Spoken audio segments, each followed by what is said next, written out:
Welcome back to another Wisco Fanatics Wednesday. Tyler and Jake, we have 6 Milwaukee Brewers games to discuss today. The Brewers just wrapped up their second win in this series against the Reds, so we have 5 wins out of 6 games to talk about. And then we are also going to do part 4, the final part of our Milwaukee Bucks offseason coverage. We've already discussed why Giannis isn't getting traded, no matter who is calling to ask. We've already discussed the financial situation and where the Bucks stand with draft picks. And then last week we discussed what we would like to see from the coaching staff and from the roster construction. Today we are going to go through and name players that we would like to see added to the Milwaukee Bucks, whether it's through free agency or trade. But we're going to start with the Brewers right after we hit the intro. Welcome to another episode of the Wisco Fanatics Show, where we cover the Packers, Bucks, Brewers, and Badgers basketball and football teams from an optimistic and realistic perspective. Wisco Fanatics is brought to you by Cardboard Legacy, Wisconsin's most complete sports card shop. Buy, sell, grade, and consign all at their location in Oshkosh. Okay, so 6 Milwaukee Brewers games, starting with a series sweep of the Phillies in Philadelphia. So let's start with Game 1. Jake, what stood out to you from Game 1 against the Phillies last week?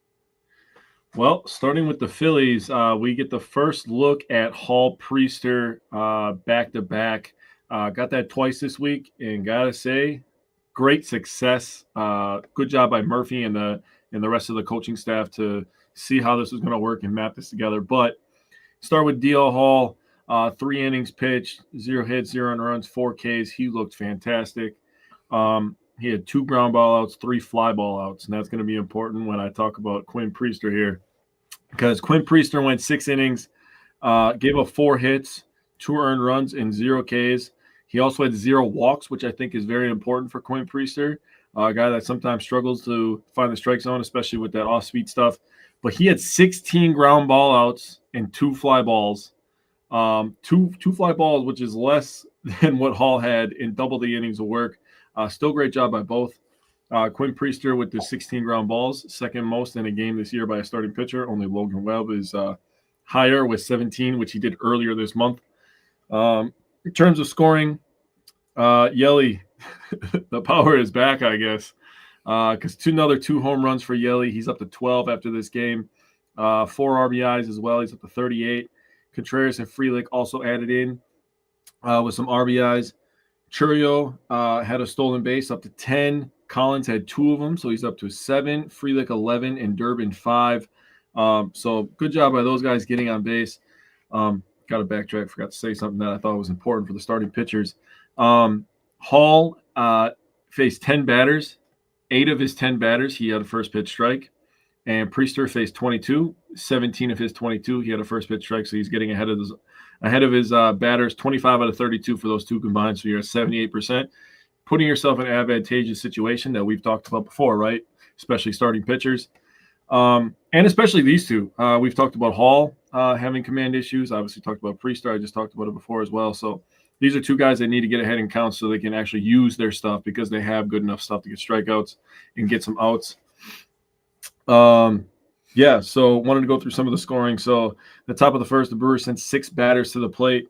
The first 2, Turang, he had a double, his 6th, and Churio had a single. Yelly, strikeout, and then Churio had a stolen base. Contreras picks up an RBI, number 25, and Frelick picks up an RBI, number 19, and Hoskins struck out. So they scored 2 right away. We talked about how it was important for them to score first and score early. In the 5th inning, I lied. Stranded 2 in the 3rd. Yelly and Contreras. Durbin had a double with 2 outs, and he was stranded in the 4th. In the 5th inning, Turang had a walk. Churio had a double. 2 on, no out. Yelly, first pitch, didn't miss it. He went up there knowing that he had to get an out with no outs, and Yelly was at the plate. He goes up there, gets a 3-run jack. The 6th through 8th inning, they had 1 hit combined for the whole team. And in the 9th inning, Yelly, 2 pitches this time. Took him 2 pitches to hit his second homer. Leadoff homer on a hanging knuckle curve that he hit 420 feet. Don't fucking hang knuckle curves around Christian Yelich. Probably not a good situation to be in, but good night for the Brewers offense. Good night for the Brewers bullpen as well. Foreshadowing for something that my buddy's going to be talking about here in a sec. But why don't you go ahead and game 1 here? So as you said with the early offense, you brought up and you mentioned Jackson Churio's stolen base. I wanted to just throw a little bit of context on that, and that it was important because it did directly lead to the Brewers' second run in that first inning by preventing a potential double play on the ground out that William Contreras had that scored Turang. So the Brewers very easily could have ended that inning with just one run scored, but Churio stealing that base does help the Brewers score that second run. Just the top of the order, those two, Bryce Turang and Jackson Churio. Turang was 1 for 3 with 2 walks, and Churio was 2 for 5. So having those guys getting on base a ton in front of Yelich and Contreras is only going to be good things for the Brewers. Yes. Now, that said, the Brewers made Taijuan Walker throw a ton of pitches. He threw 89 pitches to only get through 4+ innings, through 24 pitches in the first inning, and that's what they were doing last year, and that's what over the last 2 weeks when I've been talking about how the Brewers can improve at the plate is patience. Mm-hmm. Prime example, making a dude throw 89 pitches and getting him out in 4 innings. And then Christian Yelich, the first pitch from a relief pitcher by the Phillies, Yelich hits for a 3-run home run. And then you mentioned the top of the ninth, the leadoff home run that Yelich had there was 110 miles an hour off the bat. Would have been a home run in all 30 ballparks. Yeah, he smoked it. Yeah, that was good stuff. The Brewers, with that, moved to 10-0 when Christian Yelich hits a home run. You mentioned DL Hall. I wanted to bring up that this was the second appearance that he made in between what would have been Logan Henderson's 2 starts. So again, I'm not doing this to try to talk down to people, but when we say that Logan Henderson is being sent down for a reason and Matt Arnold knows what he's doing, DL Hall appeared 2 times as the corresponding move for Logan Henderson being sent down and DL Hall being activated. He pitched 5 1/3 innings, gave up 2 hits, 3 walks, 5 strikeouts, and 1 earned run in those 2 appearances. So, again, Logan Henderson is going to be back, but DL Hall did what the Brewers needed to do and helped Quinn Priester. Quinn, what I put in my notes, Quinn, quote-unquote, ground ball outs Priester.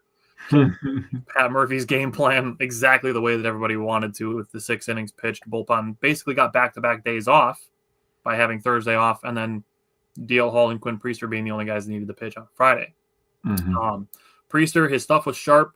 His velocity and his spin was up a tick on all of his pitches. So just really, really great stuff by the Brewers to set the tone for this series.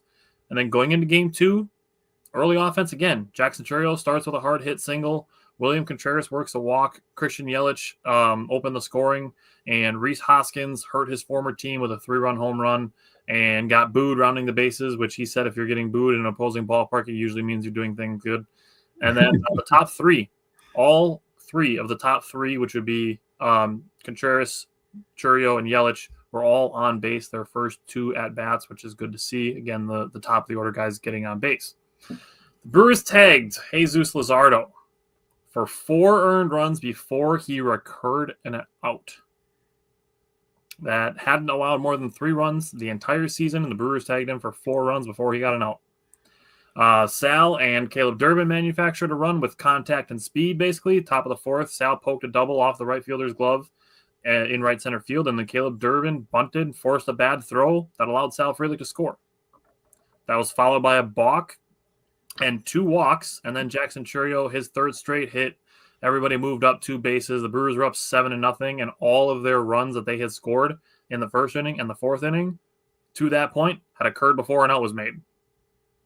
So we talk about 2-out big hits. How about just stringing a bunch of hits together to start an inning? Yeah. Contreras single made an 8-0 lead for the Brewers. Simon said, fellas, the Brewers are on an absolute tear right now. Yes. Yes, they are. 9 out of 10. I'll take that all day. I mean, 9 out of 10. How many games has it taken the Rockies to win 9 games this year? 60.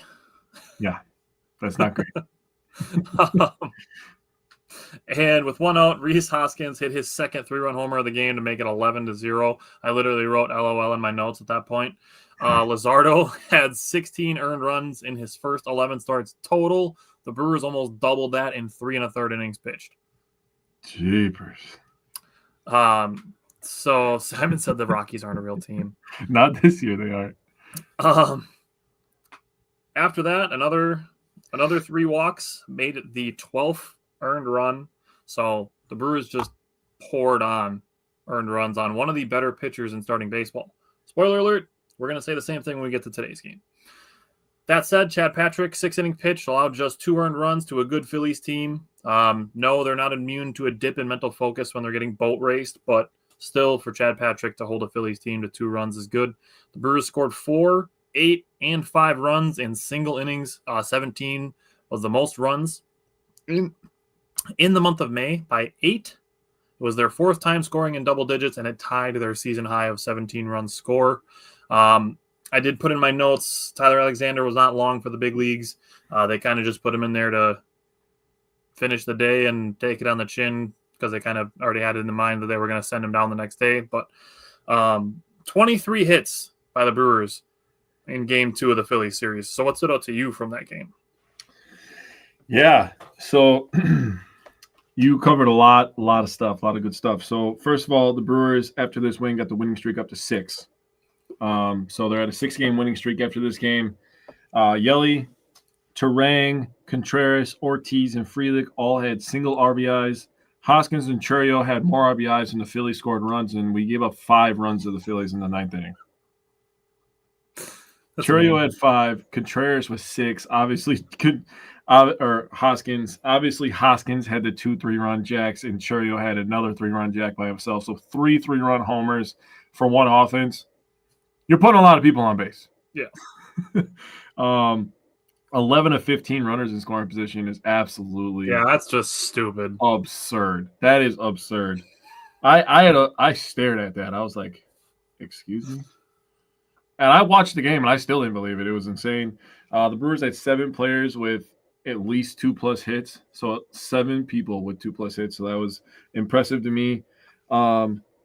Wanted to give a shout out to Big Z. I think he's been tremendous. I know they put him in a situation last night that was basically impossible. I mean, if you're coming in from the bullpen, we're going to talk about it. But, yeah. I mean, he still did a good job last night as well. We'll talk about last night's game here shortly. But, overall, I thought the pitching was good. I agree. I think, Patrick, you still have to stay locked in that moment because you're still trying to eat some innings. Now, these first 2 games did some really good stuff for the bullpen, and I 100% agree with you that Alexander was just going to sit there and he was going to wear whatever happened. Yeah. Well, Taylor, that will start happening soon when they start actually playing some real baseball teams again. So, just saying, they play the Tigers coming up here, so that'll be a good opportunity for the Brewers to make some ground up. But in terms of this Phillies Brewers game, just amazing offense, honestly. I was going to say the 4 games of 10+ runs, which you said, so. That's good for an offense that struggled to have 4 games with 10+ runs, and they've been scoring 5, 6 pretty regularly, and obviously the wins are starting to pile up here. But also want to give a shout out to the pitching because the pitching's been good all year, honestly. Yeah. The pitching's still been good with everything that's been happening. Yep. And, man, I'm going to talk about it real quick. I feel like we got to pour one out for Brandon Woodruff, dude. Dude. My God. I feel so bad for the guy. Just leave him alone. God, he was this close. He was this close coming back. Yeah. But Taylor, the 1-2 punch of Hall and Priester has been awesome, and we're going to talk about it again when we get to today's game. But yeah. Yeah. So we move on to Sunday's game as the Brewers take that win and finish the sweep of the Phillies. They win this one 5-2. Welcome back, Jose Quintana. That was obviously the move why Alexander was, DFA'd. Quintana, I got to say, he struggled with the command early, but, that's to be expected, honestly. But he did settle in. He pitched 5 innings, had 4 hits, 2 earned runs, the 4 walks and 3 Ks. The 4 walks is not normal of Quintana. He'll be much better his next start out. Mears was fantastic. Koenig, Uribe, McGill. You combine those guys together. So this is the rested bullpen just on this day. 4 innings pitched, 2 hits, 0 earned runs, 0 walks, 2 Ks, 7 swings and misses from the 4 arms. Quintana had 7 swings and misses by himself as well through his first 5 innings. So great job by him. Get to talk about the RBIs here. So runners in scoring position, not 11 for 15 again. Don't expect that to happen too often. But 3 for 12 is still pretty solid, honestly. And of those 3, Bryce Terang is 2 for 2 on this day. So he had 2 of the 3 hits. On the season, he has a 385 batting average and runners in scoring position, a 452 on base, 481 slug, and a 933 OPS. So runners in scoring position, Bryce Turang's been really good this year. Also want to give some context on Jake Bauers because he did have a big pinch hit in this game with 2 outs. With 2 outs, he's hitting 286, 412, 571, and 938. So he's 8 for 28, 2 homers, 6 RBIs, and 6 walks. So with 2 outs, he's been tremendous. The last 2 years, honestly, Jake Bauers, defense, clutch hitting. He comes in off the bench and he hits, dude. Good pinch, one of the best pinch hitters in baseball the last 2 years. He plays good defense, plays multiple positions. He's been really, really good. So Brewers' first sweep of the Phillies in Philadelphia since 2015. So that feels good to say. Yeah, it feels good. Go ahead, man. So I'm going to throw this out there. Yelich was taken out after a hit by pitch on the hand. Thankfully, it was a bruise, not a fracture. We knew that he was back in the lineup on Monday. You mentioned Jose Quintana not finding the strike zone in the first and second inning. He threw 44 pitches, 21 were strikes, 23 were balls.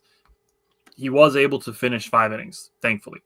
That said, he gave up 2 earned runs and then settled in after that, allowing just 2 base runners, which were both singles in the next 3 innings. So good job by him. Top of the 7th, Caleb Durbin had a leadoff double that had a 90% catch probability. I just want to bring this up. We've had a couple times this year where Churio's had a couple opportunities that had some high catch probabilities. Just want to throw that out there that it's not just a Brewers thing when it happens. Like, it happens to other teams. It benefits the Brewers sometimes. Jackson Churio stayed out of a double play, and then William Contreras, a routine grounder, got booted by Trey Turner, leads to a tie game. And then shout out to Pat Murphy for pushing the right buttons to send Jake Bauers to bat for Eric Haas to get a better matchup on a lefty versus a right-handed pitcher versus a righty-righty matchup. That double gave the Brewers a 4-2 lead. The Brewers just essentially took advantage of bad defense, and that's what you have to do. That's what the Brewers do. That's what the Brewers, their strategy is to get on base and cause chaos. And then I just wanted to give a shout-out to Joey Ortiz and Bryce Durang for manufacturing an insurance run. Just a good job at the bottom of the order. And then Bryce Durang, like you said, good call on Bryce Durang having 2 of the hits with runners in scoring position. I wanted to throw out a handful of things for the Brewers and Phillies series as a whole, getting the bullpen back on track, looking at the innings pitched and appearances by Jared Koenig, Nick Mears, Abner Uribe, and Trevor McGill in the last 3 series versus what they had to do in the Phillies series. So in the Baltimore, Pittsburgh, and Boston series, Jared Koenig made 6 appearances, pitched 6 innings. In the Phillies series, he pitched 1 inning, 1 time. Nick Mears in the last 3 series pitched 5 games, 5 1/3 innings. In the Phillies series, 1 inning, 1 appearance. Abner Uribe, the last 3 series, he pitched 6 appearances, 6 2/3 innings. Phillies series, 1 inning, 1 appearance. Trevor McGill, the last 3 series, 5 appearances, 5 innings. Phillies series, 1 appearance, 1 inning. So got the bullpen big time back on track. It's great to see that. And then looking at the starting pitchers versus their 2 previous outings, Quinn Priester, his previous outing, 6 innings pitched, and then the Brewers used Tyler Alexander, Grant Anderson, and Aaron Ashby. In the Phillies game, after DL Hall started the game, he pitched 6 innings, only needed 71 pitches to do it. So if he would have started that game, he potentially goes 7 innings. Yeah. Maybe 8 if he's still getting that many ground balls like he was. Yeah. So the DL Hall Quinn Priester pairing is a wonderful one, and I'm going to use it until it's broken. Yep.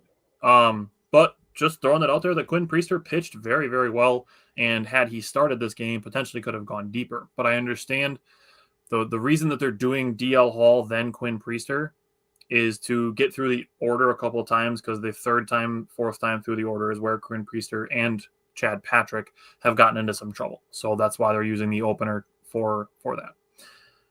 Chad Patrick, his previous outing was 4 2/3 innings. DL Hall followed that outing with a 2 1/3 innings, and then Uribe and McGill were used. Versus the Phillies, Chad Patrick goes 6 innings, 94 pitches, only gives up 2 runs, and then Grant Anderson and Tyler Alexander were used. So a bullpen saved. And then the 3rd game of the series, talk about Jose Quintana, pitched 5 innings, and then Mears, Koenig, Uribe, and McGill were all used, but thankfully they were well rested to this point, so that was their only appearance of the series.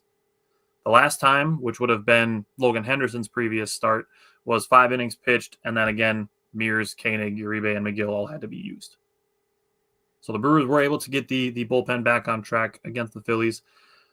Then, looking at the offensive side of the ball, getting to the Brewers getting to the Phillies bullpen early. On Friday, starter only threw 4 innings. Saturday, the starter threw 3 1/3 innings. And then Sunday, the starter threw 6 innings. So out of a 27-inning series, the Philly starters threw 13 1/3 innings. Nicely done. Also bad for the Phillies. Very bad for the Phillies. And then the 7, 8, 9 in the order, Saturday and Sunday. Saturday, they were 4 for 13. They had two walks, 2 RBI, 6 runs scored. Sunday, they were 5 for 10, 2 doubles, 2 walks, an RBI, 3 runs scored. Over the 2 days, 9 for 23. That's a 391 average, 4 walks, 3 RBI, and 9 runs scored coming from the bottom 3 of the order. That's brilliant stuff. So Brewers versus Phillies was a really great series. Awesome stuff for the Brewers to do that, especially on the road. Yeah, I got one last thing with this Brewers-Phillies series. I like to go through my hits, walks, strikeouts, and runs scored. So the Brewers had 44 hits, which is insane over 3 games. I mean, the 23 helps, but they still had 12 in game 1 and in game 3. 21 hits over 2 games is still great. Yeah, they were awesome. Yeah, just wait till you hear the Philly stuff. 9 walks and 25 strikeouts. So if you're looking at hits and walks compared to strikeouts, you're plus 28 right there, and they scored 28 runs. So makes sense. Fucking sweet. Look at the Phillies. The Phillies had 20 hits, 5 walks, so they're at 25, and they had 17 strikeouts, so they're plus 8. So they're still positive, but they scored 11 runs. That's where the stacking traffic really comes into effect. And the Brewers and the bullpen being able to, be able to work through traffic. So that's a good thing for them too. And just in general, being able to keep it spread out and not let it stack up on you. Mm-hmm. That's good stuff. All right, let's go to Brewers Reds. Started with Monday night. It was good to see Christian Yelich in the lineup after getting hit in the hand on Sunday. The Reds, a leadoff double on a 3-1 count on another bad strike pitch. It should have been a 2-2 count.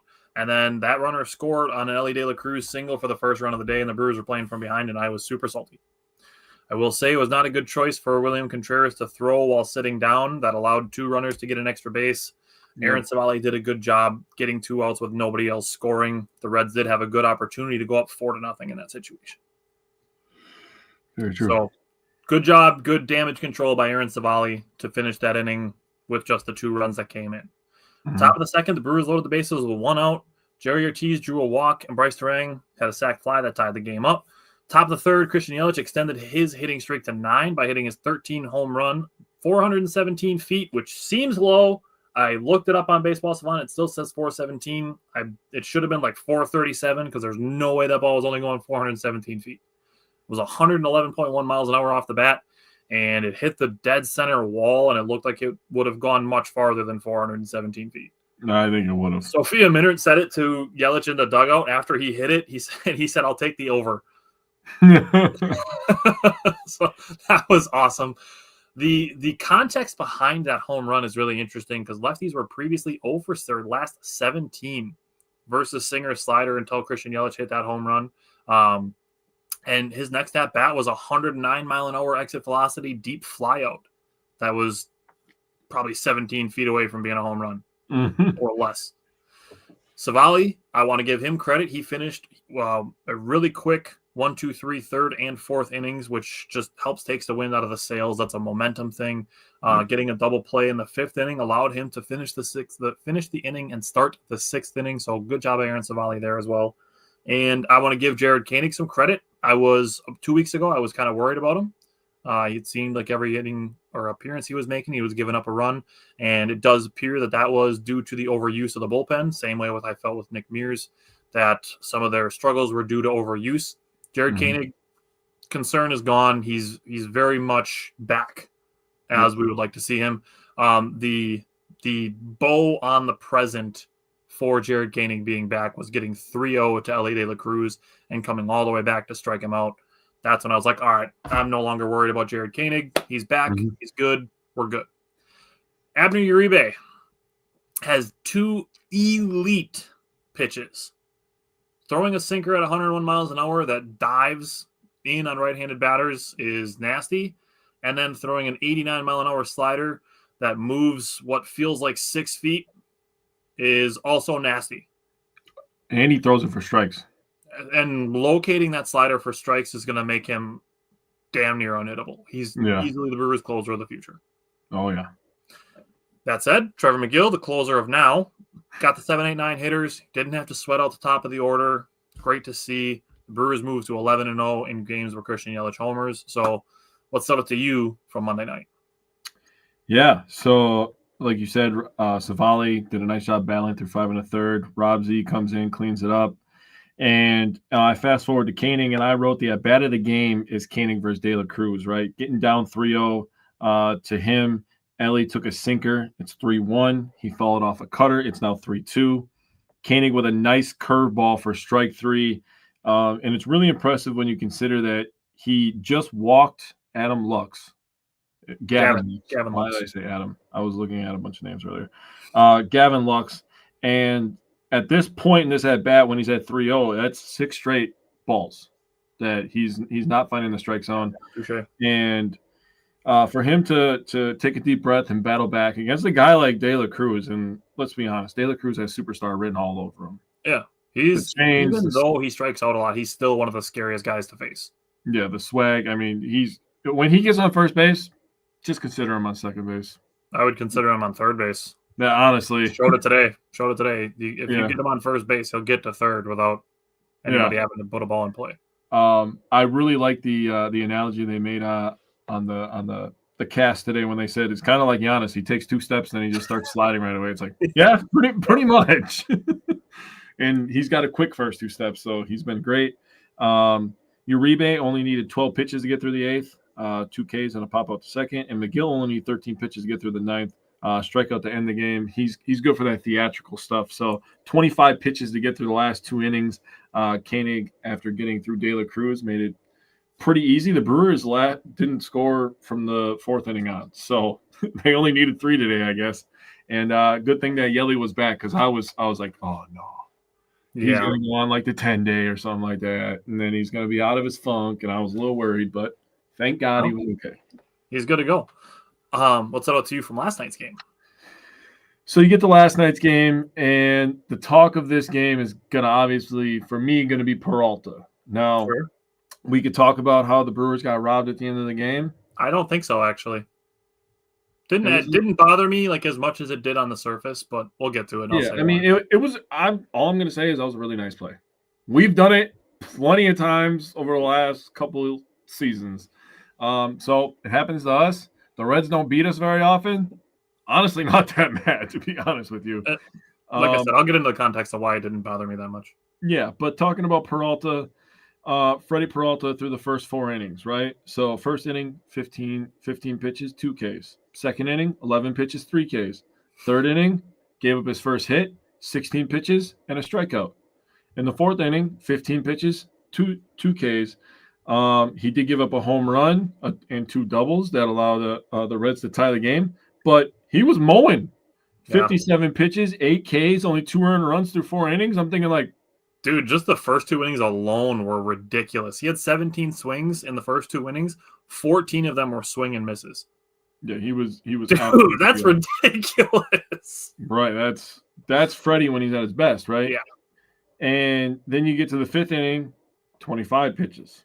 This is when the wheels started to fall off a little bit. Yeah, he got a lot of traffic in the 4th and the 5th. You get to the 6th inning, 10 pitches. He gave up a hit. He got very lucky that he got a double play, or it might have been even worse with the command that he had. I'm just calling it like I see it.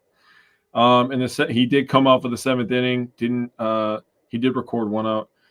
He gave up a double and a walk, though, and had 11 pitches. So you're talking the first 4 innings, he only needed 57 pitches, and he had 8 strikeouts. So you need at least 3 pitches for every strikeout. Then the 5th, 6th, and the top of the 7th inning, 46 pitches. That's when the wheels started to fall off. I think he was overthrowing again. I was talking to you last night. I was like, is he going to come up for the 7th? If he could have got through the 7th, I mean, it would have been something. Electric. But this is a situation where you're talking about Rob Z comes in and he's kind of put in an impossible situation. I mean, you got second and third with no out. Yeah, that's tough. It's like, as I don't care who you are as a reliever, you're going to be feeling pressure for one, and you're gonna feel like you have to be perfect on every single pitch. You're going to give up a run in this situation. I give him credit for only giving up one run in that situation. Exactly. So I think he did his job. Yep, I agree. Anderson gave up another run, which was a homer.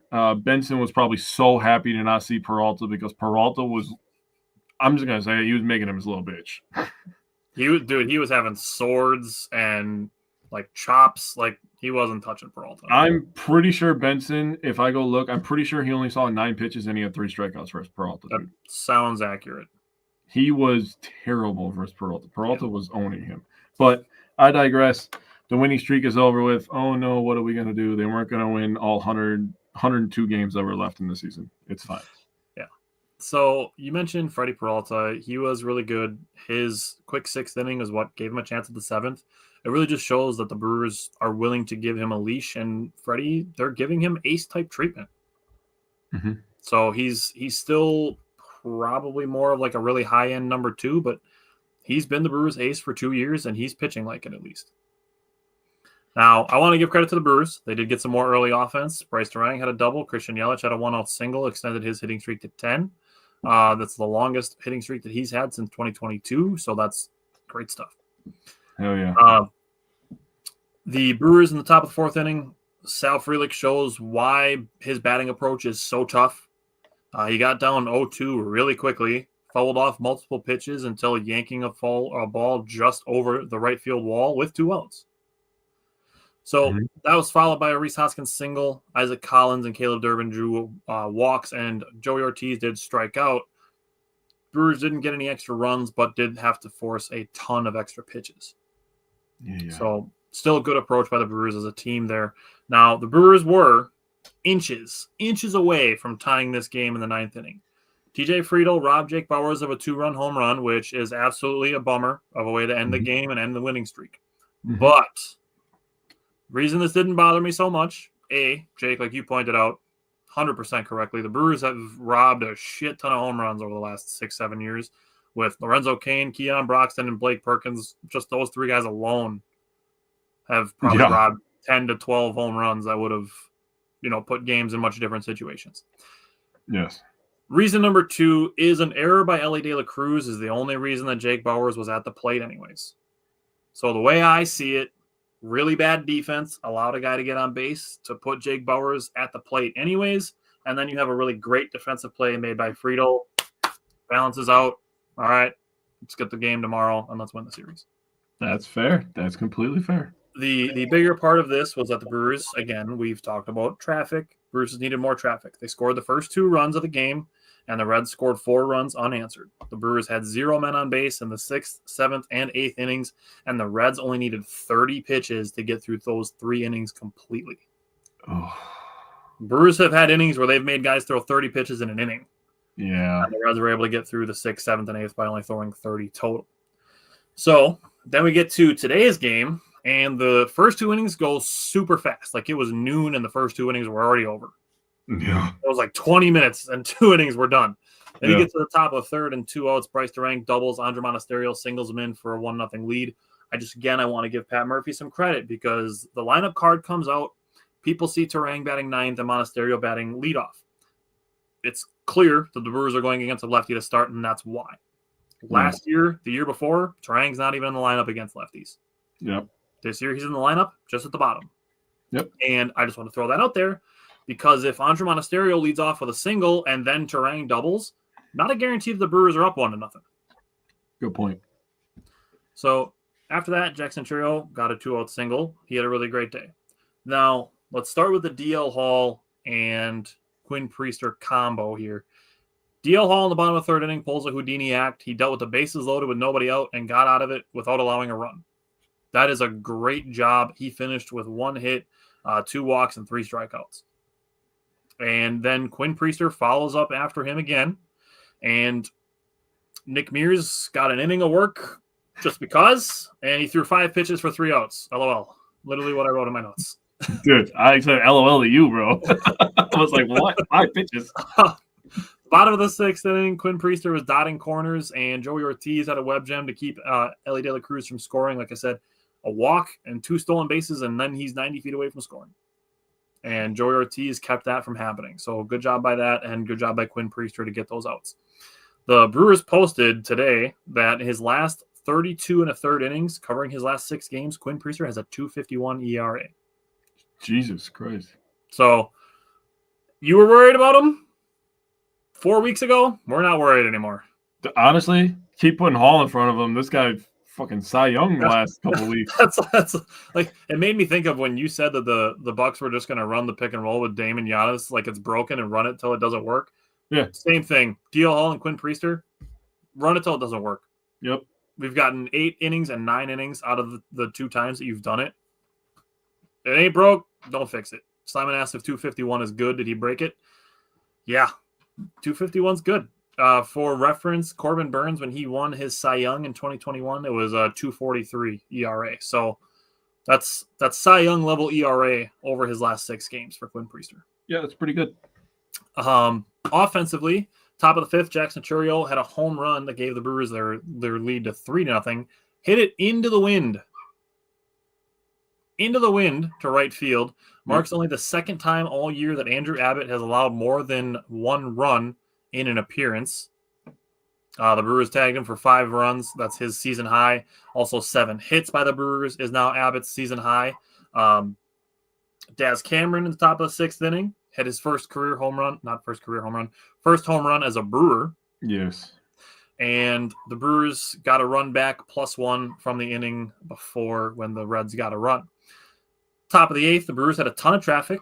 Only added 1 insurance run. Wade Miley got some ground balls to get 2 outs at home plate, and then a diving play by the left fielder to end the inning. It is what it is. It's good job, just like we keep saying, stacking traffic. Top of the 9th, the Brewers did stack more traffic. A Christian Yelich and Jackson Churio singles, and then Isaac Collins cashed it in with a 3-run home run, and Yelich extended his hitting streak. Now, before I let Jake go, I just want to throw this out there. Dom Cotroneo tweeted the last 10 batters to have multiple 10 or more home run seasons before they turned 22, which Jackson Churio became today by hitting his 10th home run. The last 10 guys to do it: Juan Soto, Fernando Tatis Jr., Ronald Acuna Jr., Rafael Devers, Carlos Correa, Bryce Harper, Manny Machado, Mike Trout, Jason Hayward, and Giancarlo Stanton. Those are all good baseball players. Jackson Churio is now on that list. They've all, at the very least, they've all had good long careers. Honestly, you're looking at multiple MVPs. All-stars. You're looking at really good players. You're looking at guys that have won championships. That's a really, really great list of guys to be included on. Simon, if you haven't heard of any of those guys, I would just suggest learning ball. Yeah, a lot of good players on that list. And yes. I bring it up just for the fact of, we talk about it often, that we don't always acknowledge that we're witnessing greatness as it's happening. And I understand that Jackson Churio is 21 years old. But to be included with names like this, like other phenom-type players, when Bryce Harper... sarcasm, that's what that is. Okay. Sorry, I'm not 12. I don't understand the... Okay. Yeah, I didn't know the coding language that the /S equals sarcasm. So thanks, I learned something new today. Being included among these other players who, when they were coming up at Jackson Churio's age, were considered phenoms. Yeah, Taylor said get good. These guys were considered phenoms. You know, Bryce Harper, when he was coming up, people were like, oh my God, this guy's got so much potential. It's Jackson Churio is in that same boat. So I'm not saying that, you know, Jackson Churio is the next Bryce Harper or that he's the next Mike Trout. I'm just saying he is doing things at his age that those guys were doing at their age. Yeah. So I just want to make sure that it's being acknowledged because he's doing great things. So today's game, what stood out to you? And then I got some series notes as a whole. Yeah, so DL Hall, like you said, he pitched his 3 innings. He was struggling with command early, but Who gives a shit? He was getting outs. Honestly, I don't understand why people were just free swinging on 2-1s and 3-1s, and when he was missing with some pitches. But I'm like, thank you. I just kept looking at my phone because I was listening to my phone and my AirPod in while I was fixing some stuff at work, and I was just like, thank you. Thank you for your weak contact flying out to shortstop. Getting yourself out. Thank you for hitting it right to Sal Frelick, so he has to take 2 steps to his left. Thank you very much. But Quinn Priester also, he was very efficient in my opinion. Very, very good. He did have the 3 walks in this one, which sometimes I've said in the past he does get in trouble with walks, but he had 0. Opportunity for sure. Yeah, that's the one spot I think where he could probably look to improve a little bit. 2 hits and 1 earned run over 5 innings is tremendous. Taylor, we're excited for Jesus Mate, Luis Lara, Cooper Pratt. There's tons of guys to be excited about. We still have more stuff to publish from our interview with Javik the other day. Yeah, I feel like the last 5 years we keep saying wait a few years and see what our team looks like. Wait a few years and see what our team looks like. We've been saying that forever. We're getting there now. Oh, we are. Like you said, Nick Mears 5 pitches. The first 2 guys got out in 2 pitches. I'm like, okay then, I guess. You guys are ready to go home. In terms of RBIs, just want to put a little extra context on the Monasterio and Terang situation. That was with 2 outs. And that was the first run of the game. So that was beautiful. Churio also added 2 out RBIs. In terms of series, hits, walks, strikeouts, and runs, I like to compare the hits and walks to the strikeouts if you're new to the show. Hits and walks for the series, the Brewers had 23 hits and 8 walks. That adds up to 31 if you're not good at math. And they had 23 strikeouts. So they're +8 in that category, and they scored 14 runs. In terms of the Reds had 20 hits and 12 walks.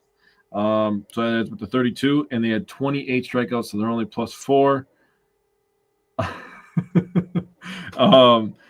They scored 7 runs in the series, and they wasted 4 of them in the second game. They scored 1 run today. When yesterday's game, last night's game, I was like, they'll probably win 4-1 or 4-0. I'm feeling like a 4-0, 4-1 game. I mean, 4-2 loss, not too upset. Coming into today, I was like, probably gonna have to win a one-run game because it'd be 5-3. Dude, you literally said today, you texted me, you were like, oh my God, a freaking Wednesday game that didn't go into extra innings. So I was thinking it today. I was like, both of the last 2 Wednesdays both went into extra innings. I'm like, Wednesday, if they win, I'm trying to get my notes done for the show, and it's like, oh, here we go. Now we're gonna play another inning. Yep, every time. But did a nice job stacking traffic. 3 home runs again for the crew, so that seems to be a big number for them. I'll have to – actually, that's a good idea. I'm going to look up their record when they hit at least 3 home runs. Love that. Looking at the series as a whole, I went through and I added up the 2 appearances that DL Hall and Quinn Priester made together. The combo has worked magnificently twice. In the 2 appearances that they have together, they've pitched 17 innings. They've given up 3 earned runs. They've allowed 6 walks, 7 hits. So the walks is an opportunity to get those down, but they also have 11 strikeouts and a shit ton of ground ball outs. The Brewers, I mentioned, shared that Quinn Priester over his last 6 games, covering 32 1/3 innings, has a 2.51 ERA. And just the Brewers starters / bulk guys, I'm going to include Quinn Priester among this just to really illustrate how much better the starters have been over the Reds series compared to what they did in the Red Sox series when the bullpen was taxed at their most. So the Reds series, the Brewers starters / bulk guys pitched 16 1/3 innings out of 27 innings pitched. If you add DL Hall, that's 19 1/3 innings pitched. That's 60.5% of the innings. If you include DL Hall, that bumps up to 71.6% of the innings were pitched by the starters and DL Hall. Okay. Look at the Red Sox series. You look at they had to play 29 innings in that series because they went into extra innings on Tuesday and Wednesday last week. Mm-hmm. The starters pitched 14 2/3 innings out of 29. If you add DL Hall and Aaron Ashby, who both pitched multiple innings, that gets you to 19 out of the 29. That's by the starters, 50.6% of the innings. Okay. And if you add in the bulk guys of both DL Hall and Aaron Ashby, that's 65.5%. If you add just DL Hall, it's 58.6%. So essentially, From the Red Sox to the Reds series, the starters pitched an extra 10% of the innings. And if you add DL Hall, it's an extra 13% of the innings that they pitched over what they did in the Red Sox series. Damn. So a 10% and 13% increase of the starters plus DL Hall from the Red Sox to the Reds series. That is much, much, much better work by the starting/bulk pitchers. I agree. Set the Brewers up nicely for the rest of this month. They have tomorrow off, and then they go on another long run of games where they play consecutive. Yeah. Thankfully, a 10-game homestand. What was it? Was it 13 games in a row? I don't remember what it was, but sounds like something like that. Well, I think it is 13. They play 10 at home, and then they play 3 on the road. Yep, I think it's 13 because I was trying to talk to you about the Cardinals and Cubs as well because the Cardinals are starting today, or no, is it tomorrow? They started like 16 games in 16 days. That was yesterday. They would have started it, and then the Cubs they played like 15 straight, and they play all their games are a bunch of over 500 teams finally again because they had the soft part of their schedule. So, if the Brewers can get through these next couple weeks here, they do have a series with the Cubs and Cardinals coming up in the middle of the month, and then they end the month with the Pirates and the Rockies. July could be a lot of fun. Yeah, some opportunity there. You're going to win 2 versus the Rockies at least. So I just wanted to throw a couple things out there. The last 2 weeks. So since Christian Yelich started hitting the 2-run home run game against the Pirates, the last 2 weeks, he's batting .429. He's driven in 15 runs, 6 of them coming off of home runs. He's scored 12 runs himself. His OPS is over 1,300. Oh boy! And his weighted runs created plus was 282 going into today. Hell yeah, dude! Just for context, 100 is average. Yep. There you go. 2 weeks ago, we said that he was close. We knew that he was hitting the ball hard. He just needed to square it up better. And also in those last 2 weeks, his strikeout percentage is down 7%. So he's doing way, way, way, way, way better at the plate over the last 2 weeks. A guy like Christian Yelich is too good to be not good for long. I don't expect never believing that Christian Yelich batting 194 was who we were going to get for the rest of his career. Yeah, or people were talking about trading him, but whatever. People have been talking about trading him for 2 years. I know, it's stupid. So I think he's rounding into the guy that we had first half last year. Now, I don't expect the power to stay there. Would gladly invite the power to stay there. You can stick around for a while. I mean, right now he's got 13? So he's on pace for like 30. I'll live with that. Thank you. You can give me 30 home runs and you can hit fucking 325 the rest of the year, and I'll be a happy camper. And he's got to be over 30 RBI now, so he's on pace for probably like a 30 homer, 100 RBI season. I could double check. Yep, I'll take that. Notebook. Versus the Reds, he's at 41 now. He's at 41 RBI already? Yep, he's at 41. Damn, he might hit 30 home runs and have 120 RBI. Yeah, after last night, he's at 41. Damn. Yeah. All right. Well, love that. The Brewers, they start a series on Friday with the Padres. They play Friday through Sunday against the Padres, and then Monday through Wednesday against the Braves. So next week, we will have 6 more Brewer games. Is there anything else you want to say on the Brewers before we start our Bucks segment for the day? Saturday, national television again. This one's on Fox, so that'll be a lot of fun again. Hopefully another 17 runs. This time we'll do it at Miller Park. And let's just win 2 out of 3, boys. 2 out of 3, 2 out of 3. 2 out of 3 versus Padres, 2 out of 3 versus Braves. Hopefully the Cubs lose 2 out of 3 to the Tigers this weekend, and we can make some headway. Yeah, the Tigers have been actually pretty solid this season. Dude, they're tremendous this year. Okay, so now we're going to switch to the Bucks, and today is part 4 of our Bucks coverage that we've been discussing. Today we are naming names. Yes. Last week we named skill sets and we named kind of coaching strategy stuff. This week's going to kind of tie into that. So we'll put it all together, but you can review last week's episode after this one to get our thoughts on what we were looking for from the coaching staff as far as strategy is concerned, and then how we would like to see the roster constructed. So we're going to go through. I have 4 potential scenarios, and then I also have other couple guys that, if they're available, that I'd be interested in the Bucks potentially making some deals for. Okay. So let's start. I'll give my first scenario. I'm just going to say priority number 1 is to re-sign Gary Trent Jr. Yes. Priority number 2 on my first scenario is sign Kevin Porter Jr. back if he doesn't opt into his player option. Mm-hmm. Then, this is my biggest dream of the offseason. It's going to be very hard to pry him away from his current team, given where they are right now. But my next priority would be to sign Miles Turner, please.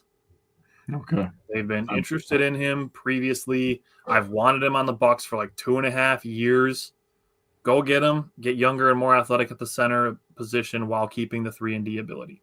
Mm-hmm. Then, this is going to sound weird, but to make another deal with the Washington Wizards to trade Bobby Portis, Pat Connaughton, and a 2026 second-round pick from Utah for Marcus Smart. Interesting. Okay. And in this scenario, you could also sign Bruce Brown and essentially have 2 Marcus Smarts. And I'm just going to throw this out there. I'm on board with bringing back Thanasis. He's a guy you can use as a pest. He's obviously got a rapport with a bunch of the guys on the team. But my first scenario would be to keep Kevin Porter Jr., Gary Trent Jr., bring in Miles Turner, and then trade Bobby Portis, Pat Connaughton for Marcus Smart, and then sign Bruce Brown. Yes. Love all that. All right. So I have been working on this section of the notes since we did that we were going to talk about the Bucks, because this is like my favorite part. This is the best part. I had to change some stuff around. This is my 3rd piece of paper that I have now used for this. So just wanted to mark that down. The other 2 I just threw in the garbage before the show. So I have a couple trades that I'm going to do, and also some free agent signings. So first, at point guard, I do think that Kevin Porter Jr. is going to opt in on his player option, and he's going to try to get paid after next year. I have us re-signing Ryan Rollins on the cheap, and I have us bringing in Bruce Brown on the biannual exception. You will understand in a second. You can only use that if you're going into the second apron and you've used all your mid-level exception. Which the Bucks have 1, by the way. They have 1 that they can use, the taxpayer mid-level exception. That's for $14.4 million. So yep. So at shooting guard, I have AJ Green and then re-signing Gary Trent Jr. So there's your guards right there. Got Bruce Brown that can kind of play both. Ryan Rollins was nice last year. Kevin Porter Jr. was nice last year. AJ Green just got to get a little bit better at attacking off the dribble. And obviously, we saw what Gary Trent Jr. did when we needed him to do it. He was showing up, and he's going to be a starter next year, and that's where you fucking leave him, okay? Small forward. Now, this is where I have to start talking about some trades. My first trade that I have, so I'm just going to tell you all my trades so you can understand what I'm doing. Andre Jackson Jr. for Trace Jackson Davis. Makes sense for both ends. Andre Jackson, he's not getting much playing time for us. He can go over there. He can learn from a guy like Jimmy Butler and Draymond Green on how to get a little bit better offensively, how to get open off ball, set some good screens. He could literally just be a lunch pail bucket guy for them. Trace Jackson Davis wasn't getting a lot of play for them towards the end of the year. So the Warriors discovered that Quentin Post is good. Yes. Trace Jackson Davis gives the Bucks length, athleticism, and they get younger. They like being big. If you don't know that, the Bucks like length. Yeah, they've been doing it for a long time. I like that. That's a good one. So my second trade. Now, people are probably not going to agree with this, and I understand that there's some stipulations you have to go through, especially with people opting in on player options. I have Bobby Portis coming back on his player option, trading him to the Hawks for Okongwu. Okay. The money matches up. Okongwu is a defensive first player. One of my things I wanted to change on for the Bucks is applying more ball pressure. He's a guy that can jump some passing lanes and apply more ball pressure. They have a log jam at the forward position for the Atlanta Hawks. The Hawks are literally – people make jokes about people just throwing darts at a dartboard. I fucking really feel like that's what the Hawks are doing, dude. Their roster construction is dumb as shit. It was since they brought in DeJounte Murray. It has been since they lost to the conference final to the Bucks. Their roster construction has been just weird. It's so bad. I was looking at the roster and I'm like, what are you doing? What are you doing right now? Well, they did fire their GM. For Bobby makes sense for both sides. They need somebody that can score down low, also shoot the three-pointer. Okongwu, the Bucks need a defender. They need a wing defender. I think it makes a lot of sense. So I have Okongwu at small forward / power forward. Now here's the other trade I have with the Hornets. I have Kuzma, Pat Connaughton, Tyler Smith, and the 31 first going to the Hornets for Mark Williams and Miles Bridges. I knew you were going to include Miles Bridges. I knew you're a Miles Bridges guy. Dude, the Hornets, again, another team. Now, I know they've been trying to do a rebuild. They just need to blow it up. Because, again, their roster construction, they tried to go with a game plan, and sometimes it just happens. Yeah. They were trying to go for a different kind of style. You still have Brandon Miller, who's young enough. You gotta ship all LaMelo. I love Brandon Miller. I think he's got a lot of potential. It's just unfortunate that he's been injured. I agree. And same thing with LaMelo. But you got to try to trade LaMelo and get whatever you can. If you get the 31 first from the Bucks, you get Pat Connaughton. He's an expiring contract if you want. You got Tyler Smith, who's a guy you can work on, and Kuzma's still not super old. He can provide some buckets for a team that's not going to win a lot of games. For the Bucks, Mark Williams, you get an athletic big guy who can block some shots. And then you get Miles Bridges, a guy who can attack off the dribble. The Bucks are going to need more of that, especially with Dame being out. They need another guy next to Giannis. So Miles Bridges and Okongwu are my small forwards going into next year. I feel very good about that. The money lines up perfectly as well. At power forward, that's where I have Trace Jackson-Davis and Giannis. Yeah. I could have literally just put Giannis under every single position if I really wanted to. In my first scenario, I literally put Giannis as my starting point guard. And that's exactly what it's going to be, right? So then at center, obviously I had to trade for Mark Williams. Now this is where my mid-level exception comes into a factor here. I have Clint Capella signing for a mid-level exception. I could definitely see that happening. I'm thinking somewhere around the 8 mark. And you have bird rights on Jericho Sims, so you can just bring Jericho Sims back. So I have 3 centers there, all guys who are just a little bit more athletic than what we've had. They can block shots. They can run the floor. You have Giannis. You have Trace Jackson-Davis, another big who's athletic and younger. So you get a lot younger with this. Miles Bridges is kind of in the middle of his prime. Okongwu's in the middle of his prime. And I think this is a great retool. The rest of the roster, I put Thanasis. He's on the roster. Whether you fucking like it or not, he's on the goddamn roster, and I actually like it. I think they could use a guy like Thanasis. I have Matisse Thybulle because I think that he's going to be cheap, and he's another defender, a guy that can run out and hit some corner threes. He's not the greatest shooter in the world, obviously. He's like a 34% career three-point shooter. But he has to be able to do something on offense, and he's a good defender. And then I have rookie pick number 47. That's the rest of the roster that I have. So that's fair. I want to throw this out there again because I know we've discussed it, but I want to really hammer it because I know people are going to freak out when free agency starts. Jericho Sims is going to be the last player that the Bucks re-sign because they can go over cap. And it's not a representation of where they view him fitting in with the roster. It is strictly because, like Jake keeps saying, they have bird rights. They can go over the cap to sign him. He's going to be the last move they make because he can be added after no matter what else they do. If they sign him first, it takes away a smidge of flexibility, even if they sign him for the veteran minimum. Yep. So he's going to be the last move that they make because they can go over the cap to keep him. Yep. So I just wanted to reiterate that. I will throw out what my potential deal for Mark Williams was, strictly because he's cheap and he has potential. And I do think him failing his physical last winter does bring his trade value down a little bit. So I understand that there's going to be people being like, the Hornets wouldn't do that for him. I threw Pat, Ajax, and a second-round pick for Mark Williams. Okay. Now, obviously, they can use Ajax and they can use more picks, but I think Pat Connaughton is an underrated part of this for them because they can use a shooting guard. They are not deep at shooting guard. No. So they can actually use Pat Connaughton if they want to, or they can just cut him and have cap space. Yep. Pat Connaughton at $9 million, freeing that up would give them more space than Mark Williams, who's making $6 million. And then they can also keep Ajax and a second-round pick. Yeah, like I said with these bad teams, you got to give them a guy with potential that they can work on while they're going through their rebuild. Yep. And obviously their head coach is a guy that used to work on young players, or for the Bucks, Charles.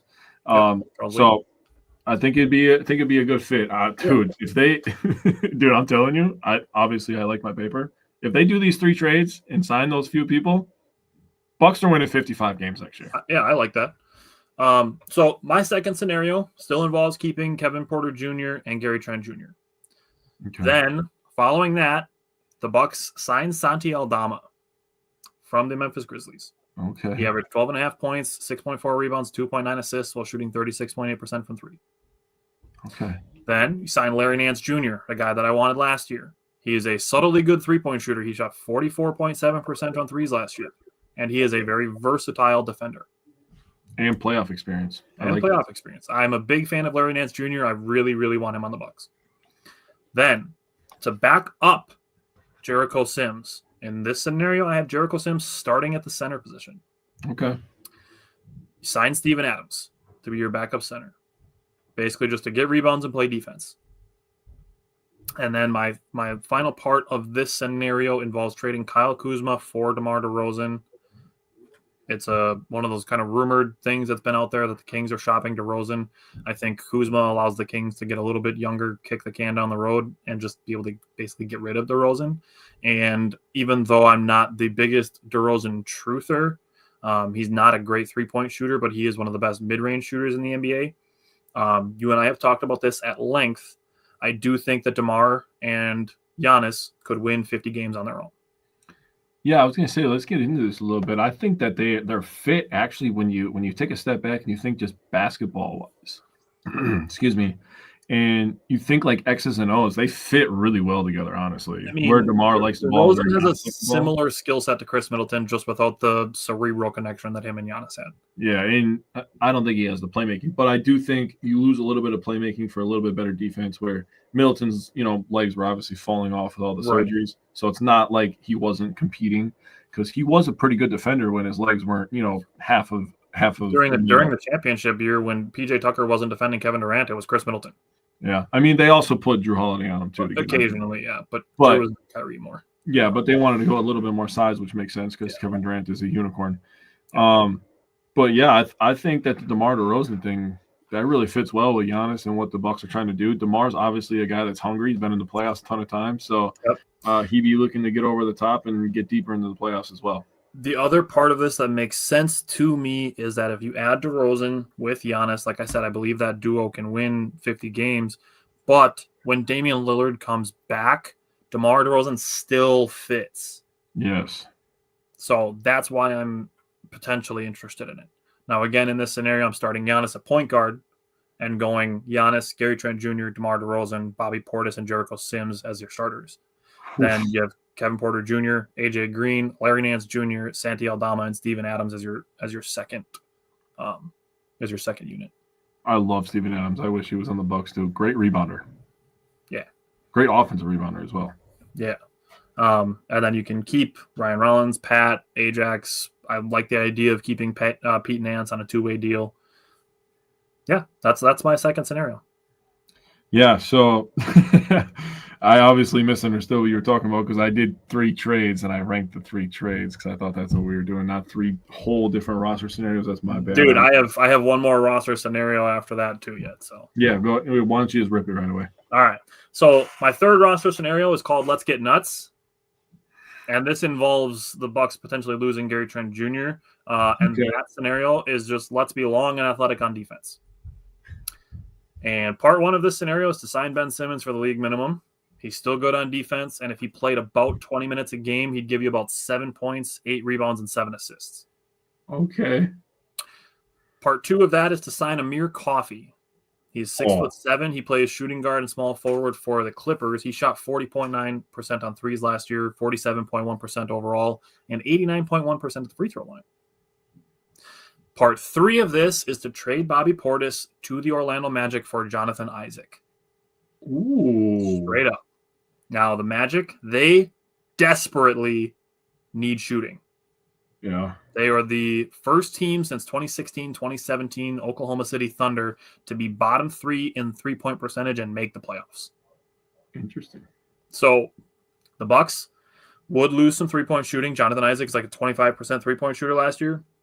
But, again, this is my let's get nuts scenario. After that, you draft a big or a long forward, and you start Kevin Porter Jr., Amir Coffey, Kyle Kuzma, Giannis, and Jericho Sims. Then you have Ben Simmons, AJ Green, Ajax, Jonathan Isaac, and Pete Nance.